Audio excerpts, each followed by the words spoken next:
Kenyanji's father had told her that all the women in their family died at 29. Her 29th birthday was in 2 hours. Now imagine knowing that every single woman in your family who shared your bloodline died on or just before their 29th birthday. That was a curse that had haunted her for as long as she could remember. And today, she was turning 29. Her life had been filled with more pain than most people could imagine, and it had all started the day her mother died. She had only been 5 when her mother passed away, but the memory of that day had never left her. The strangest part was that everyone had said that it was because of some mysterious curse that had followed the women of their family for generations. Kenyanji's father, Eude, had always wanted a daughter, and he had gotten 2. Although they had lost their mother early in their childhood, since then, it had just been her dad, her and her older sister, Nanda. But Nanda wasn't just any daughter. She had been the first. Her dad, however, hadn't treated Nanda the way one might think. Instead of being his favorite, he had seemed to resent her the most. Growing up, it had been clear to Kenyanji that Eude hadn't been like the fathers of her friends. He had been cold, harsh, and had a temper that could erupt without warning. She had always been on the edge around him. Nanda, on the other hand, had seemed to be a constant target of his bitterness. It wasn't just that she reminded him of their mother. It was that she had reminded him of the curse that haunted their family. Nanda had looked just like their mother, and in their dad's eyes, she had carried a reminder of all that had been lost. When Kenyanji had been little, she hadn't fully understood what happened to her mother. All she had known was that one night, her mother had gone to bed and never woke up. Eude had told her that her mother had a heart attack, but he had never seemed convinced of that himself. "It's a curse," he had muttered when he had thought no one had been listening. "All the women in your mother's family, they don't make it past 28. It hadn't been until years later that she had learned what he had meant. As Kenyanji had grown older, the story of the curse had become clearer to her. Her mother had come from a long line of women who had never made it past their 29th birthday. Eude would sit in his chair, a bottle of waraji in his hand, and rant about this during his drunken episodes. "They all die," he would say, his voice slurring. "Every single one of them. And your mother, she didn't escape it either." At first, Kenyanji hadn't believed him. It had just seemed like the rambling of a drunken man. But as she had gotten older, she had realized that there had been something different about her family. Her grandmother, her great-grandmother, all of them had passed away just before they had turned 29. It had been eerie, but she had pushed it to the back of her mind. After all, what could she do about it? But things had changed when Nanda had turned 28. Nanda had always been tough. She had never let their father's anger break her spirit. But as her 29th birthday had approached, Kenyanji had seen a change in her. She had become withdrawn, quieter, and had started spending more time by herself. Kenyanji had known something had been wrong, but she hadn't known how to help her. Then one night, something had happened that changed everything. It had been a cool evening in Kampala, and the house had been unusually quiet. Eude had passed out drunk on the couch, and Kenyanji had been in her room trying to distract herself with music. Suddenly she heard a loud noise from downstairs. It had sounded like something had broken. She then rushed out of her room, her heart pounding, and ran to Nanda's room. The door had been open, and inside, she had seen something that had made her blood run cold. Nanda had been lying on the floor, surrounded by shattered glass from the window. Her face had been pale, her eyes wide open, staring at the ceiling. Kenyanji could tell immediately that something had been terribly wrong. She had rushed to her sister's side, shaking her, yelling her name, but she hadn't responded. Kenyanji's heart had felt like it had stopped in that moment. She had known Nanda was gone. The police had ruled Nanda death as a freak accident. They had said that someone tried to break into the house, and Nanda must have startled the intruder. In the struggle, she had fallen and hit her head on the glass. But deep down, Kenyanji had known the truth. The curse had claimed her. Losing Nandaula had broken Kenyanji in ways she hadn't thought were possible. Nandaula had been her protector, her best friend, the only person in the world who had understood what it had been to live in their house. After Nandaula had died, everything had felt different. The house had felt emptier, darker. Ewude had grown even more distant. He had stopped talking about the curse, but Kenyanji had known it had haunted him. She had tried to move on with her life, but she couldn't shake the feeling that she was next. The curse had already taken her mother and her sister, and she had been the last one left. As Kenyanji's 29th birthday had crept closer, she had found herself thinking more and more about the curse. Was it real? Was she going to die just like they had? She had tried to tell herself that it hadn't been just a coincidence, but there had been something deep inside that couldn't let it go. Then, strange things started happening. A few months before her 29th birthday, Kenyanji began receiving strange phone calls. They had come from a blocked number, and no one had ever spoken on the other end.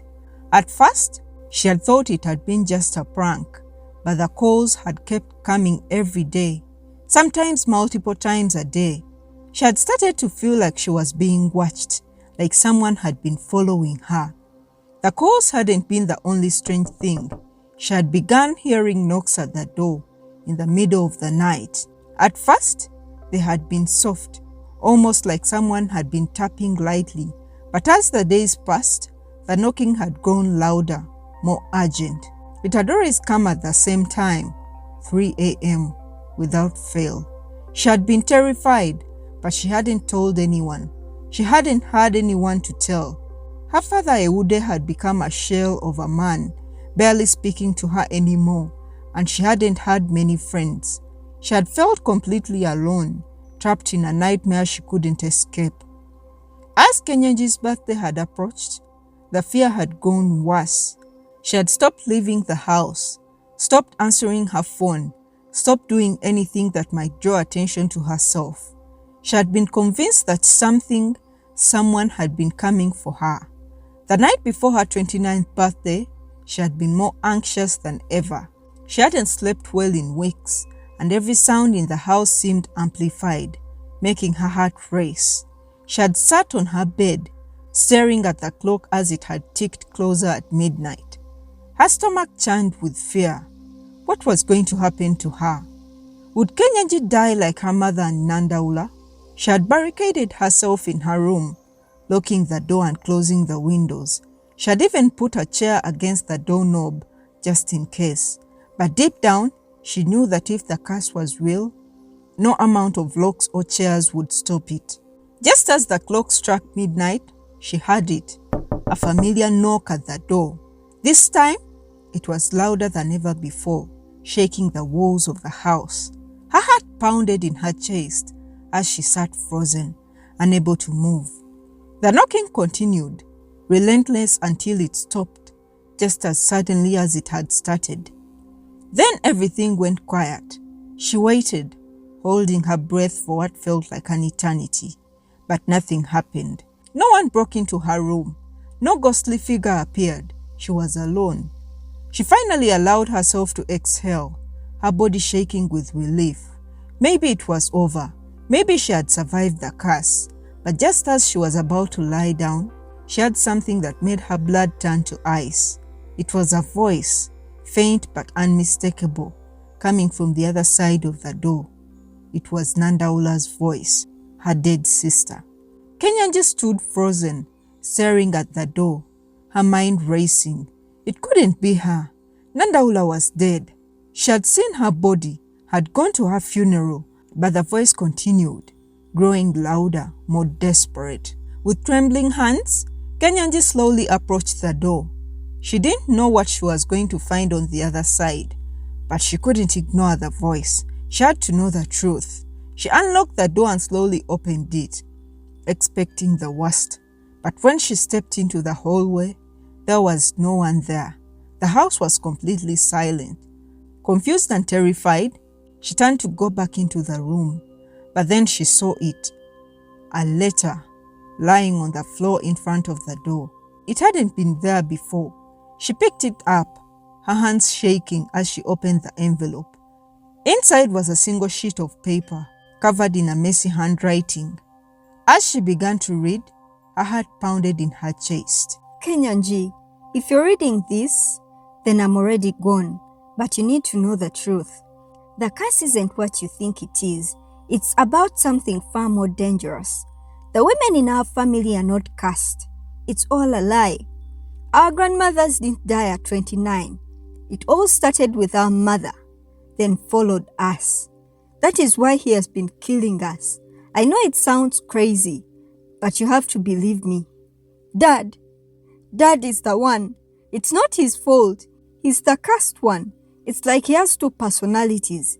The other one manifests every time we turn 29, and it makes him kill us. It's like he becomes someone else completely, then goes back to his normal self after killing, with no memory at all.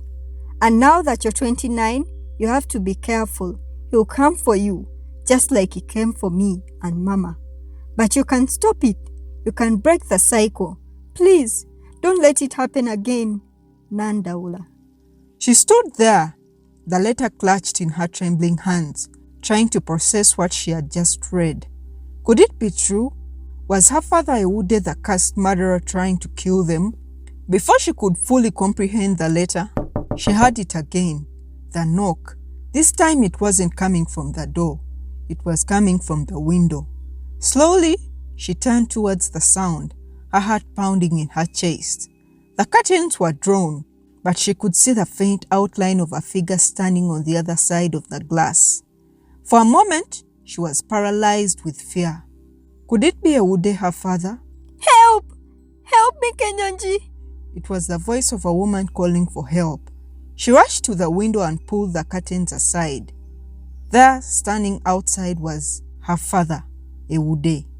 His face was pale, his eyes were wide with surprise, and he smirked. "You fell for my tricks," he said. Kenyanji's eyes widened in shock.